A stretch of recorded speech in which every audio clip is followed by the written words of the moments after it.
name is Yuchen. I sell books at Printed Matter on Saturdays and Sundays, and I've been teaching bookbinding workshops at Printed Matter St. Mark's. Welcome to my second experiment with online programming. Today I want to introduce to you a concept that's really simple but I find very useful.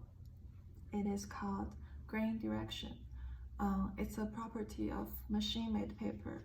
So when paper was still liquid, the pulp will be flowing in one direction instead of the other while being manufactured.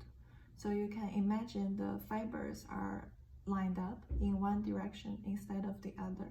It could be this or that. And it's really important to know the grain direction of the paper that we are working with, because we always want to fold in parallel with the grain direction, which will make the folding neat and easy, and the opening, the foredge of the book, inviting and smooth when being flipped through. However, if we fold against the grain direction, the folding will be difficult and often wrinkled, and the opening will be awkward. So paper will be sticking out in a stubborn gesture. So we always need to test the grain direction whenever we get a new pack of paper. It's really easy to test the grain direction. You can simply press the paper in both directions and feel the different resistance. It's really obvious with paper that has more weight, but even a copy paper, you can feel that it wants to be folded in one way instead of the other. In my case, mine wants to be folded this way, so the grain direction is this, and I want to fold in parallel with it. Sometimes we need to know the grain direction before we purchase the paper, before we have it in hand, because when we plan a project, we probably already have the shape of the book in mind. So we're not only looking for paper of the right size, but also with the right grain direction, so we can fold it into the shape that we want. Some professional book supply stores will have grain direction listed on the website. So say this paper is 24 by 36 and it's long grain. That means the grain direction goes like this and it wants to be folded like this. And if it's short grain, that means the grain direction is like this and it wants to be folded like this.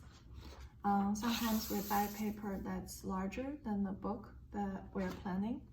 So say you want to make 2 pages out of this sheet. You need to keep in mind that the grain direction you're looking for is actually this after you cut it in half. If you're buying handmade paper, like Japanese paper or Indian paper, those are made flat and the fiber will be all in free orientations. So there's no grain direction with handmade paper. I learned about grain direction when I was in grad school in Chicago and was a TA for Myung-ga Hong, who taught me everything about bookmaking. And I remember feeling really excited about this new knowledge of paper,